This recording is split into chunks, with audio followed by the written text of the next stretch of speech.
اعوذ باللہ من الشیطان الرجیم بسم اللہ الرحمن الرحیم الحمدللہ رب العالمین سبحانک لا علم لنا الا ما علمتنا انک انت العلیم الحکیم صلی اللہ علی النبی الامی وآلہ وسلم۔ السلام علیکم ورحمۃ اللہ وبرکاتہ۔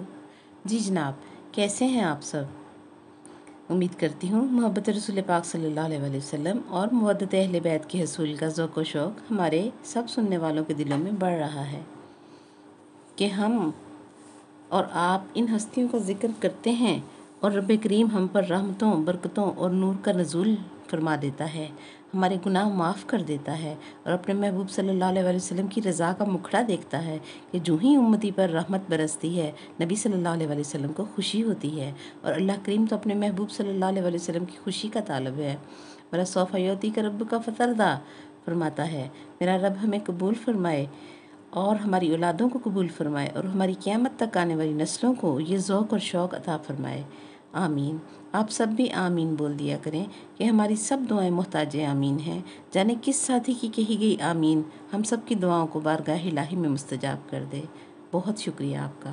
سورہ حج میں خالق کائنات نے ارشاد فرمایا، وَمَن يُعَظِّمْ حُرُمَاتِ اللہِ فَهُوَ خَيْرٌ لَهُ عِندَ رَبِّهِ، فرمایا جو کوئی تعظیم کرتا ہے ان کی جنہیں اللہ محترم کر دے، ایسوں کی جو اللہ کی نظر میں احترام کے قابل ہیں، تو سمجھ لو وہی اپنے رب کی طرف سے خیر پر ہے۔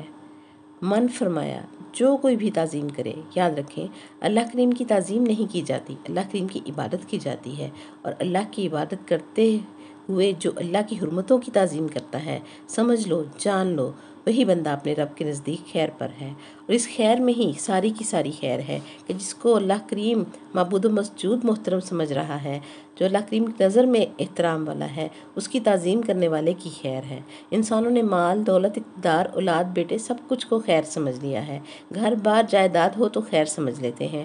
ہر انسان نے قرآن کے لفظ خیر کا معنی اپنے حساب سے کر رکھا ہے، حالانکہ مال، اولاد، اقتدار کی خیر وقتی اور جزوی ہے، اور جسے اللہ خیر قرار دے دے، خیر صرف اسی کی ہے۔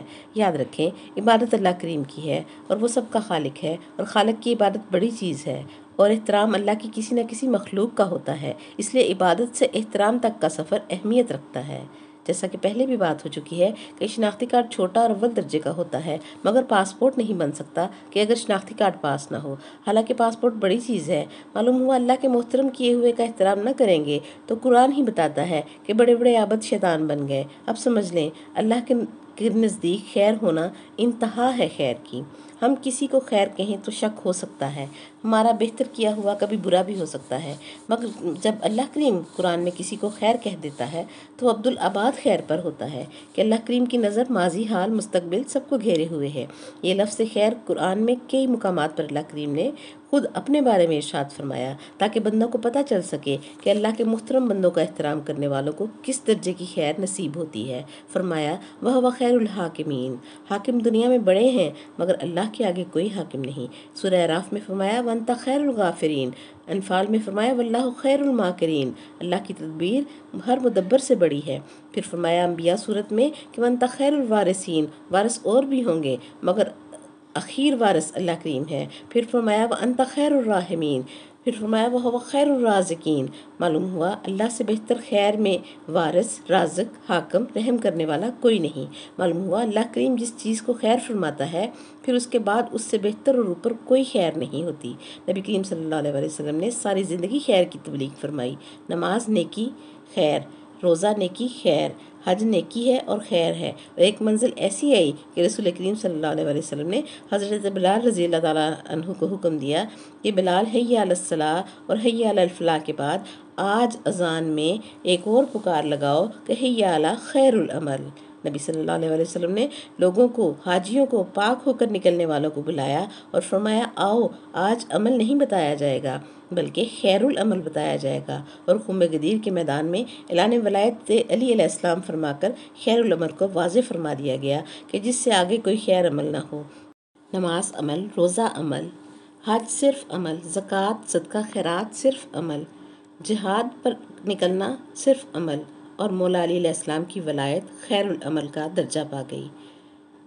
ہر عمل اپنی اپنی حیثیت میں عمل، اور مولا علی علیہ السلام کی ولایت انتہائی درجے کا خیر العمل۔ جو اس کو چھوڑ گیا نہ اس کی نماز کی خیر، نہ روزے کی، نہ حج زکاتوں کی خیر ہے۔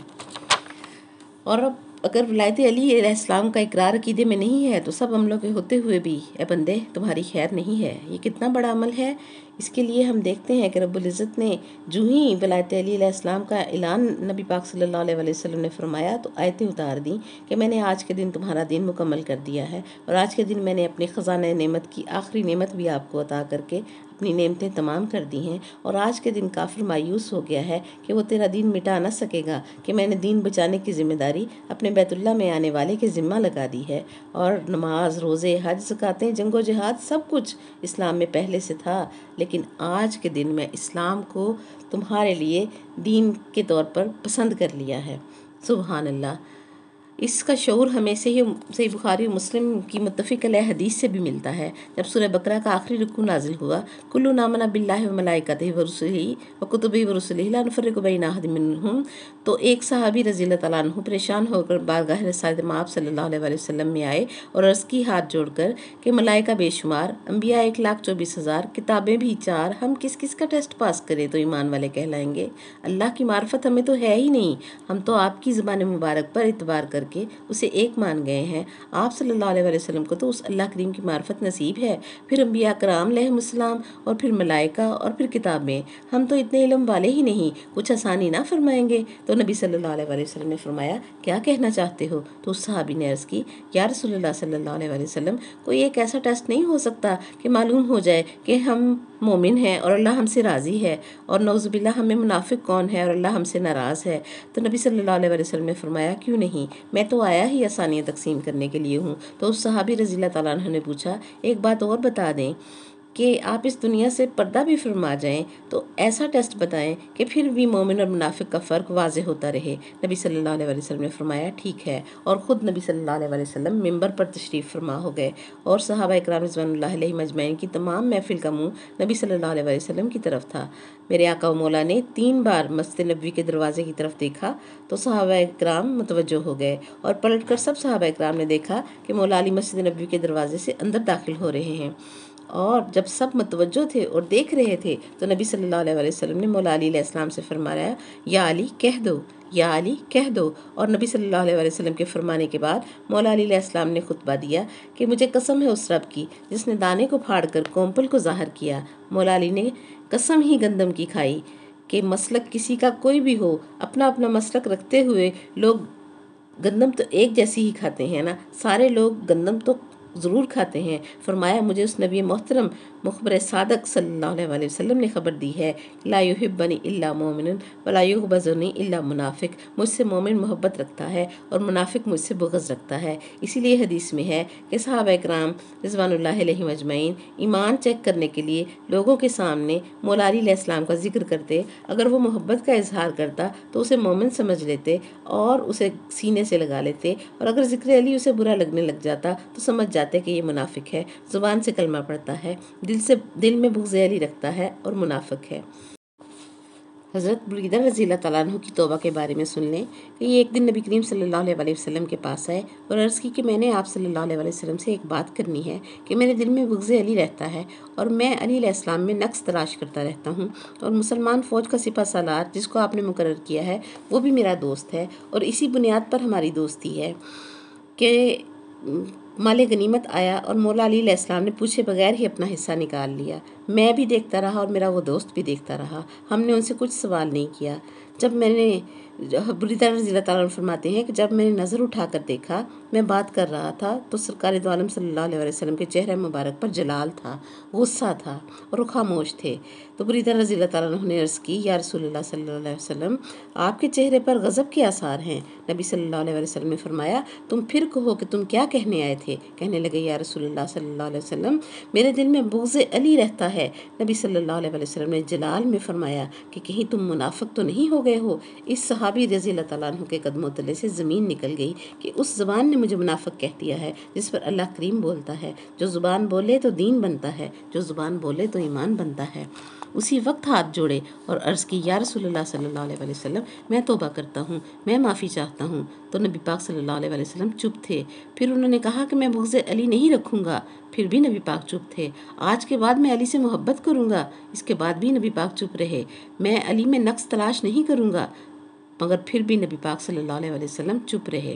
صحابی بریدہ رضی اللہ تعالیٰ عنہ نے دیکھا کہ میری کوئی بات سنی نہیں جا رہی، توبہ قبول نہیں ہو رہی اور نبی کریم صلی اللہ علیہ وسلم مسلسل خاموش ہیں، تو پھر مجھے یقین ہو گیا کہ نہ معافی ہے، نہ توبہ ہے، اور نہ ہی میرے آقا مولا راضی ہو رہے ہیں۔ تب میں نے نبی کریم صلی اللہ علیہ وسلم کو ایک واسطہ دیا کہ یا رسول اللہ صلی اللہ علیہ وسلم، آپ کو اس صحبت کا واسطہ دیتا ہوں جو میں نے آپ کی بارگاہ میں گزاری ہے، مہربانی فرمائیں، ہاتھ بڑھائیں، میں دوبارہ اسلام کی بیعت کرتا ہوں۔ صحابی رضی اللہ تعالیٰ عنہ فرماتے ہیں کہ نبی صلی اللہ علیہ وسلم نے ہاتھ بڑھایا اور میں نے دوبارہ اسلام قبول کیا اور نبی صلی اللہ علیہ وسلم کی بیعت کی۔ میں نے تجدید اسلام پر نبی صلی اللہ علیہ وسلم کی بیعت کی۔ اس صحابی رضی اللہ تعالیٰ عنہ نے نماز، روزہ، حج، زکوٰۃ، تلاوت قرآن، تسبیح نہیں چھوڑی تھی، مگر دوبارہ اسلام کس بات پر قبول کیا؟ کس چیز کو چھوڑنے پر دوبارہ اسلام قبول کیا؟ بندے روزانہ نماز چھوڑ دیتے ہیں، روزہ نہیں رکھتے، حج پر نہیں جاتے، مگر اسلام دوبارہ قبول نہیں کرنا پڑتا۔ مگر اس حدیث مبارکہ سے ہمیں معلوم ہوا کہ جب مولا علی کی محبت چھوڑ دیں تو دوبارہ اسلام قبول کرنا پڑتا ہے۔ نتیجہ یہ نکلا کہ مسلمان کی جتنی زندگی بغض علی علیہ السلام میں گزرے وہ اسلام میں شامل نہیں ہوتی۔ اسی لیے نبی صلی اللہ علیہ وسلم نے خیر العمل کا اعلان کروا کر مولا علی علیہ السلام کی ولایت کا اعلان فرمایا۔ اللہ اکبر۔ زندگی رہی تو کل پھر اسی موضوع پر کہ اللہ کریم کس کو خیر قرار دیتا ہے دوبارہ بات کریں گے خوشبو قرآن میں۔ وآخر دعوانا الحمدللہ رب العالمین۔ سبحانک اللہم وبحمدک ونشہد ان لا الہ الا انت نستغفرک ونتوب الیک۔ السلام علیکم ورحمۃ اللہ وبرکاتہ۔